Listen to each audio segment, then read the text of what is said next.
మనకు పాచికల నుంచి ఏ ఎగ్జామ్లోనైనా ఒక క్వశ్చన్ ఖచ్చితంగా వస్తుంది. అది ఆర్ఆర్బి గ్రూప్ డీనే కానీ, SI, constable and NTPC A exam అయినా రాయని అందులో నుంచి ఒక క్వశ్చన్ మాత్రం ఖచ్చితంగా వస్తుంది.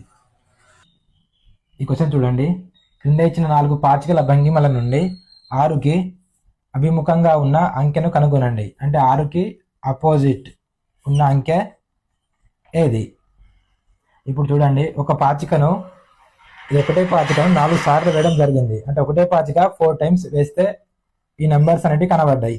పాచిక మనం వేసినప్పుడు ఒక పాచికకు 6 ఫేస్లు ఉంటాయి, అంటే 6 ముఖాలు ఉంటాయి. 6 ముఖాలలో మనకు కనబడే ముఖాలు 3 మాత్రమే. పాచిక వేసినప్పుడు మనం ఇట్లా చూస్తే పైన ముఖం కనబడుతుంది, ఇటు side left side right side కనబడుతుంది, కింద సైడ్ కనబడది, అటు అవతల 2 ముఖాలు కనబడాయి. సో ఒకసారి వేసినప్పుడు 3, 4, 5 పడింది.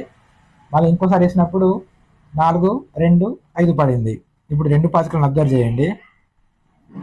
ఈ రెండింటిని అబ్జర్వ్ చేయండి. ఇప్పుడు ఇందులో 5 ఉంది, ఇందులో 5 ఉంది, ఇందులో 4 ఉంది, ఇందులో 4 ఉంది, 4 4. మిగిలిన 2 అంకెలు ఏవి? 2, 3. అయితే ఈ 2 పాచికల నుంచి 3కి అపోజిట్ 2 ఉంటుంది, 2కి అపోజిట్ 3 ఉంటుంది. ఒకసారి అబ్జర్వ్ చేయండి మీరే. ఇక్కడ 4 ఉంది, 4 కాస్త ఇక్కడికి పోయింది. ఈ 4 అనేది ఇక్కడికి వస్తే ఈ 2 కాస్త కిందికి పోతుంది. సో 3 అనేది పైన ఉంది, కాబట్టి ఇక్కడ 2 ఉంటుంది కింద. పైన 3 ఉన్నప్పుడు కింద 2 ఉంటుంది. ఇక ఈ రెండు అబ్జర్వ్ చేయండి. ఇక్కడ 5 ఉంది, ఇక్కడ 5 ఉంది, అంటే 5 2 సార్లు రిపీట్ అయింది. సో 5. మిగిలిన అంకెలు ఏమున్నాయి? 2, 3, 4. 5 ఆల్రెడీ 5 ఉంది అక్కడ. 6. ఇక్కడ లేని నెంబర్ ఏంటిది? 1.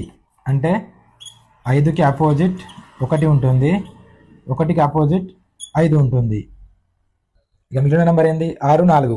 ఇప్పుడు ఆల్రెడీ 3కి అపోజిట్ 2 ఉంది, 2కి అపోజిట్ 3 ఉంది. అదేవిధంగా 5కి అపోజిట్ 1 ఉంది, 1కి అపోజిట్ 3 ఉంది. ఇప్పుడు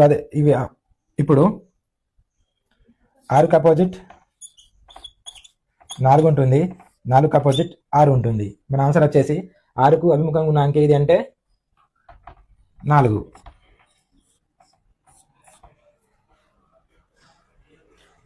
ఒకసారి చూడండి. ఇక్కడ 3 ఉంటే కింద 2 ఉంటుంది, ఇక్కడ 4 ఉంటే ఇటు సైడ్ 6 ఉంటుంది, ఇటు సైడ్ 5 ఉంటే ఇటు సైడ్ 1 ఉంటుంది.